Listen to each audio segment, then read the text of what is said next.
Alan Cumming is here. His performance as the MC in a 1998 production of Cabaret won him a Tony and lots of attention. He has been twice nominated for an Emmy for his role as Eli Gold in the CBS television series The Good Wife, and he has acted in many films, from James Bond to Eyes Wide Shut to The Smurfs.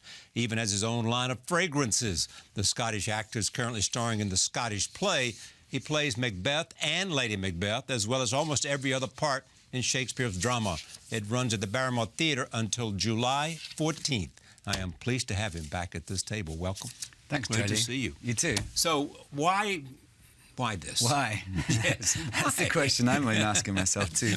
It's not easy. It's not. It's very, very. This is the most intense thing I've ever done. Yeah. The most intense thing you've ever done. I mean, professionally. You're right. I mean, because it's not just. I play a person who's in a psychiatric unit and brought in, and then I start to perform the Macbeth, and two other people, Jenny Sterling and Brendan Titley, play the doctor and the orderly who are observing me, and then they, as the play goes on, they, in my imagination, become part of the play too. So there's sort of these two narratives. It's, you know, it's bad enough doing Macbeth, but I'm playing someone who is sort of exercising some things for himself by doing Macbeth as well. So that's. So do we learn something about Macbeth we might not have known? I think perhaps the emphasis of our production makes the sort of mental illness part of Macbeth be more present, and because I think Shakespeare wrote so intelligently and so much earlier than anyone else about psychology. Yes. And, you know, it wasn't even a term then. And there's so many things that are fascinating to me about, you know, visions and hearing voices. Yeah, most of the people in his plays had some semblance of psychological... Yeah. Like Lady Macbeth's the first person who's ever got OCD. Yes, exactly. You know, that's all just...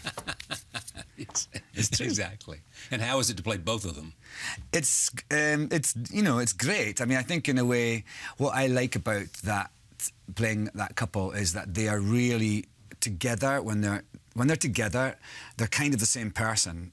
And when they're apart, they just fall apart. They don't function. Yeah. And it's kind of difficult, obviously, because, you know, I basically have sex with myself in one scene. It's not the first time, I'm sure. Well, no. At least you're having sex with someone you love. And but it's you know, it's kind of amazing. It's an amazing experience for an actor to do this. And I didn't go into it wanting to do it like this. I actually had an idea where I thought it would be interesting for me to play Lady Macbeth one night and then Lady Macbeth the next, and swap, you know, with an actress. Yeah. And because so much of the play is about the women chiding their men about their manhood and stuff, and I thought that would be an interesting thing to muck up the genders. But then I was working with John Tiffany, the director, and then another director called Andy Goldberg, who's now the co-director.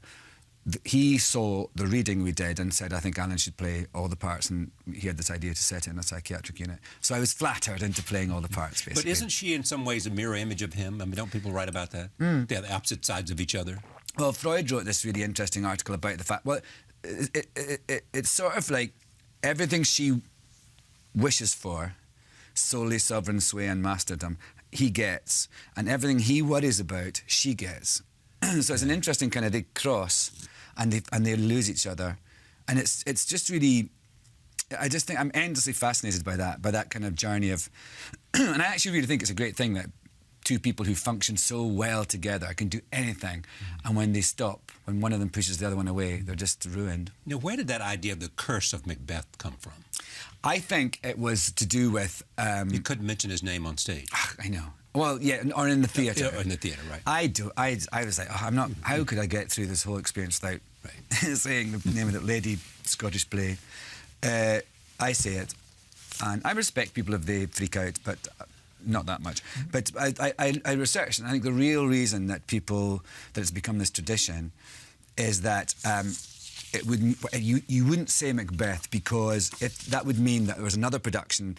If you were doing a play, if you mentioned Macbeth, it was such a popular play, it meant it was probably going to come in and turf you out. Yeah. So that's why people didn't do it. Yeah, and then everyone got, you know, people got banged on the head and whilst they were doing it. But the theatre's a dangerous place. Every production of any play, there's people get injured. There are gazillion interpretations of Hamlet. Are there a gazillion interpretations of Macbeth?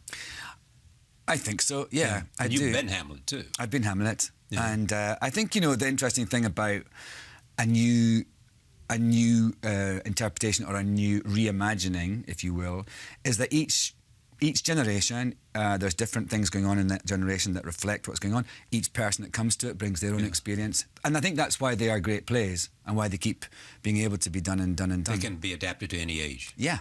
You know, and same, all the forces that rule Macbeth, those forces that rule are in conflict today. Absolutely. Well, I mean, really, it's about... The thing I think at the centre of the play, my whatever I go back to, is that, you know, that moment, if you're going to do something bad or dangerous or illicit, the moment that you look at someone else in the eye and say, let's do it. And even if it's like stealing an ashtray. Let's do it. Let's do it right now, okay? Yeah. When you made that decision, then everything goes nuts. But that's really what's at the base of the play, is that two people seize an opportunity, and when they do, you know, chaos ensues. Now, how about these lines?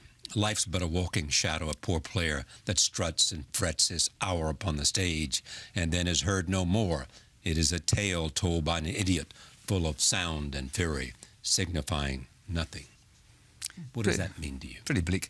It means that Macbeth says those lines after he's heard that Lady Macbeth has died. Yeah. And I think that's his...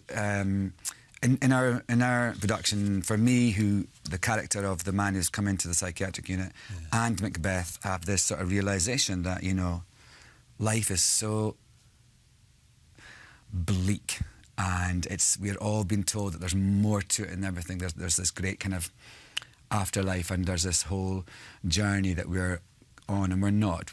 We're just all shown the way. And then is heard no more. It is a tale told by an idiot, full of sound and fury, signifying nothing. But you, look at you. You can't believe that. I mean... Alan, you mean? Yes, Alan. Yeah.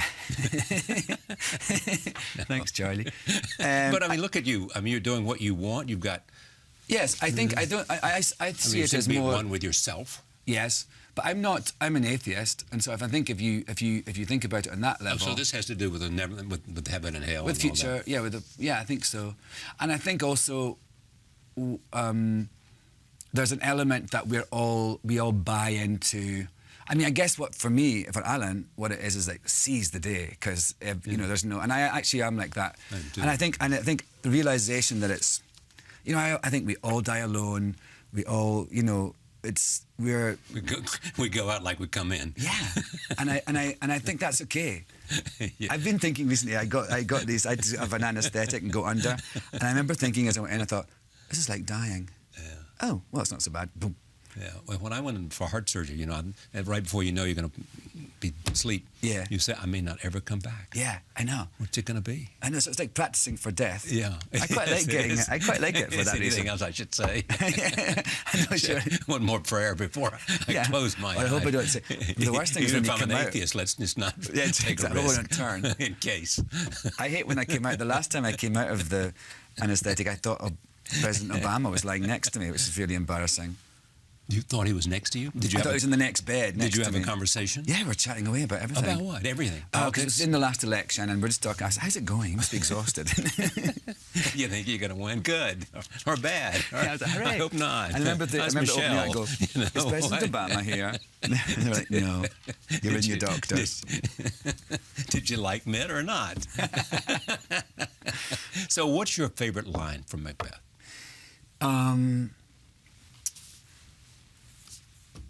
I love when Lady Macbeth says, the raven himself is hoarse that croaks the fatal entrance of Duncan under my battlements. Say it one more time. The raven himself is hoarse that croaks the fatal entrance of Duncan under my battlements. Don't mess. I really like saying that one. Willie knew what he was doing, didn't he? Yeah, it's brilliant.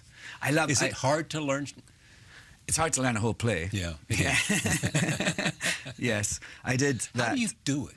Well, you just have to buckle down. I did it last summer for the National Theatre of Scotland in Glasgow.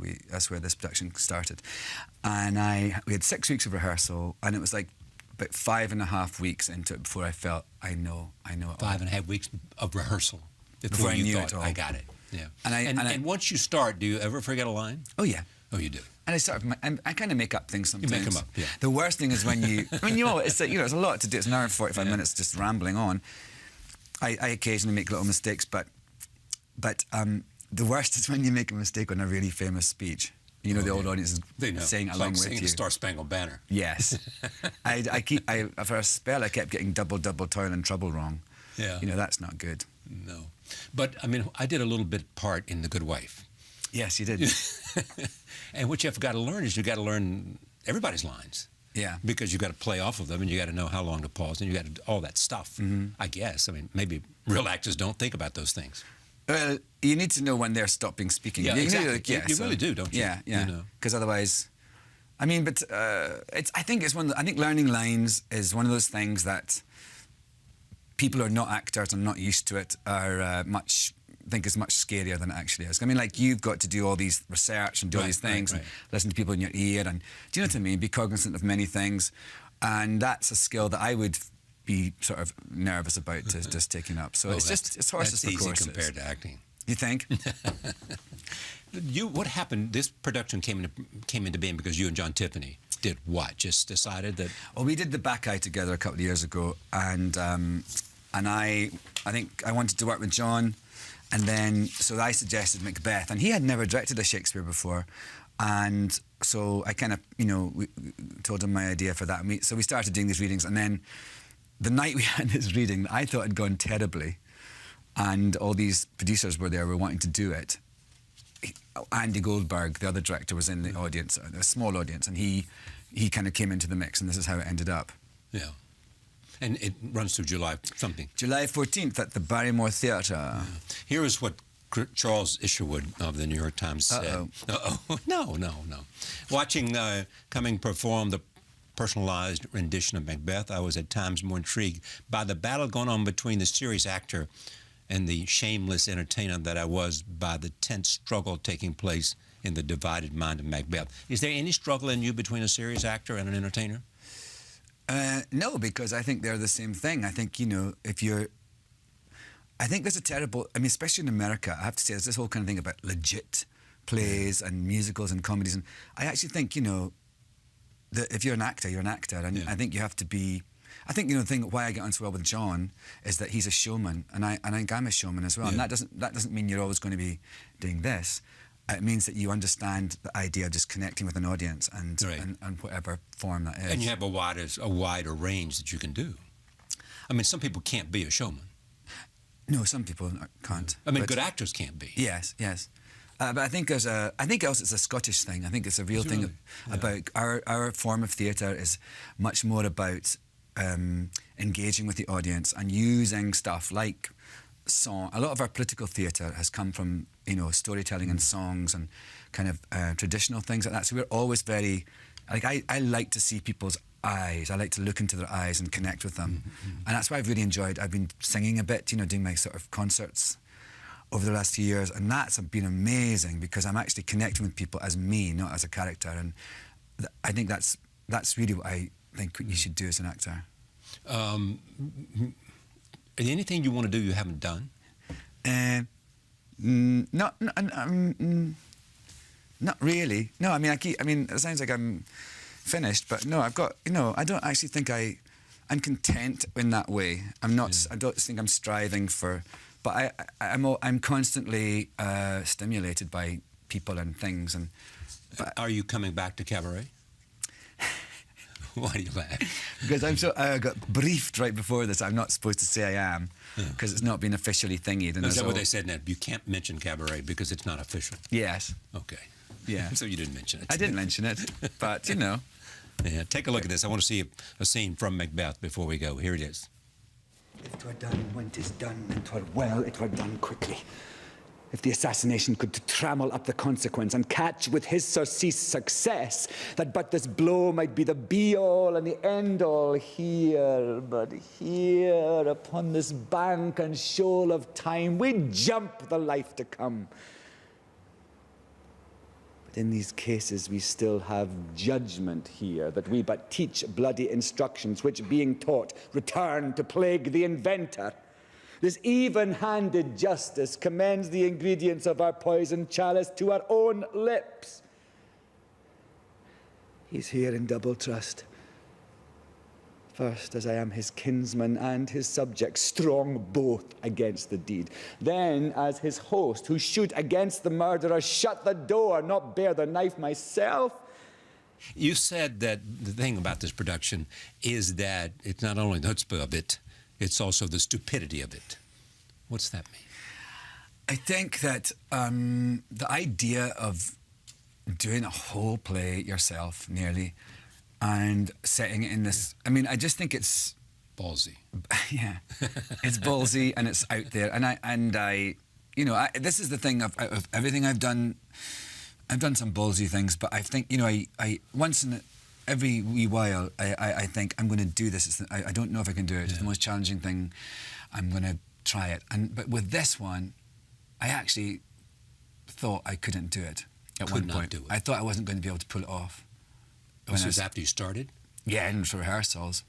Can't do it. I think can he do it? Sorry, I can't do it. I made a mistake. I didn't say that. I didn't say that to anyone. I didn't go, actually, I can't do it. But I actually, at home, you know, I'm thinking, I started to panic. And so I think that's part of it. I mean, I think, and what I liked about it when we did it in Scotland and here now, is that people are like, what? What's he doing? I mean, they're intrigued by the madness of me doing this thing as well. First time you heard Macbeth was from your brother? Yeah. He came home and you said... He told me all the story of it because he was learning. You loved it. I loved it. Because you knew the place. I knew the place. Where I was born, where we lived when I was born, I was born in Aberfeldy, but we lived in Dunkeld, and the Dunkeld and Burnham share a train station. And so Burnham Wood is right by Dunkeld. And my father's family worked on Cawdor Estate for generations. Yeah. But you then went out and you thought that every play ever written would refer to your own family. Yeah. It was very disappointing to find out that, you know... Yeah. Now, you've become more of a... I mean, I'm interested in Scotland. My father was Scottish. Oh. Near Edinburgh, as I understand. And mother was English. And even though she was a Fraser and he was a Rose, Fraser you think of as a Scottish name, yeah. And Rose is traditionally an English name. Yeah, that's weird. I know. Anyway, but I mean, I've always been fascinated by that, and people that are very much have become in later life Scottish nationalist. Is that what... Have you become that? Yes, I support the independence campaign. I actually spoke at the launch of it last year. Yeah. Is it going to happen? I think it's looking good. You know, I think that it's not till next September the vote, and you know, all these insane things that are happening with the UK government right now can only help highlight Scotland's better economic You mean position. the economic circumstances of the austerity and all of that? And the bedroom tax and all these awful things they're trying to do. You know, Scotland's actually... There's all these myths, but Scotland's actually done better economically than the rest of Britain for many years now. And I think that's a lot to do with devolution. And since devolution's about 15 years old, we've had our own parliament. Mm-hmm. And so some decisions can be made there, but not some of the important ones like tax and things like that. So it's actually changed the country radically, having that, not being able to blame England for everything. Yes, and change change everyone's kind of... We may be responsible. Yeah, but this is, I don't know. I think there's it's a huge change to make to go back to being independent after so many years, so many centuries. But I really feel it's a good thing, and I fully support it, and you know, I'm going to help out when I can. I want to show you one more scene. Here is Macbeth. This is you, a young Alan Cumming, talking about his rise to fame after Cabaret in an interview I did in 1998. You and I at this table. I wasn't born. That's 15 years ago. Yeah. You know, roll tape. Things have been changing quite dramatically in my life over quite a few years because of doing big films and coming to America and stuff like that. And even I never even thought I would move to London. I thought I'd just live in Scotland and work in theatres there and do maybe a television series now and then.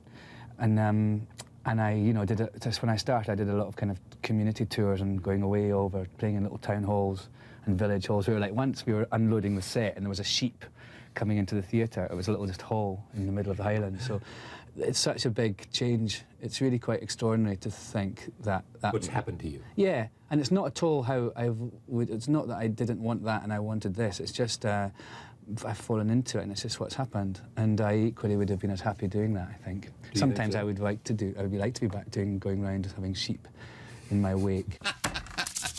God, we both look like teenagers. Exactly. We do a thing here because whenever we talk about Shakespeare, we ask a question for a series an ongoing series I do. It's simply this: why Shakespeare?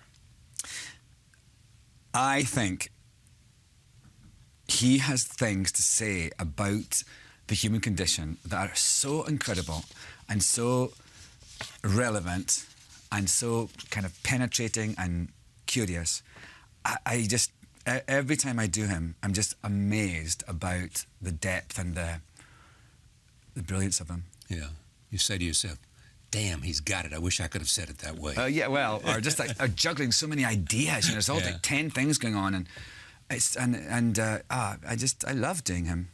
Macbeth runs through July 14th at the Barrymore Theatre. Go there. Thank you. Thanks, Jerry.